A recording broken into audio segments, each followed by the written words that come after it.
আমরা অনেকে ম্যাকে video edit করে থাকি। এই ভিডিও এডিট করতে গেলে নানা রকমের এক্সটেনশন, নানা রকমের প্লাগইন ইউজ করতে হয়। তাই আজকে আমি দেখাবো কিভাবে প্লাগইন বা এক্সটেনশন ম্যাকবুকে বা ম্যাকে ইউজ করতে হয়। চলুন দেখি। আমরা প্রথমে ফাইলটি ওপেন করব। ওপেন করার পর আমরা এখানে যে এক্সটেনশনটি আছে এখানে এটা কপি করব। একদম হার্ড ডিস্ক যেটা আছে আমাদের ম্যাকে, সে হার্ড ডিস্কে চলে যাব। হার্ড ডিস্কে গেলে এখানে লেখা থাকবে লাইব্রেরিতে ক্লিক করব। দেন এখানে লেখা থাকবে অ্যাপ্লিকেশন সাপোর্ট, এখানে ক্লিক করব। দেন আমরা অ্যাডোবিতে যাব। অ্যাডোবিতে গিয়ে এখানে লেখা আছে সিইপি, এখানে ক্লিক করব।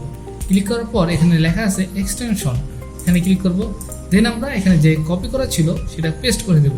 পেস্ট করার পর আমরা অ্যাপ্লিকেশনটি ওপেন করব, মানে আমাদের সফটওয়্যারটি ওপেন করব। সফটওয়্যারটি ওপেন করার পর দেখতে পারবেন আমাদের এক্সটেনশনটি চলে আসছে। আবার অনেক সময় এক্সটেনশন শো করে না, তখন আপনি কি করবেন, এখানে আফটার ইফেক্ট লেখা আছে, এখানে ক্লিক করবেন। দেন সেটিংয়ে ক্লিক করবেন। দেন নিচে লেখা আছে স্ক্রিপ্ট অ্যান্ড এক্সটেনশন, এখানে ক্লিক করার পর আপনি একটু ওয়েট করবেন। এখানে এই দুইটি টিক দেওয়া থাকবে না, আপনারা জাস্ট টিক দিয়ে ওকে করে দিবেন। ওকে করে দেন আপনারা উইন্ডোজে যাবেন, উইন্ডোজে গেলে এক্সটেনশনে যাবেন, দেখবেন আপনাদের এক্সটেনশনটি কাজ করতেছে।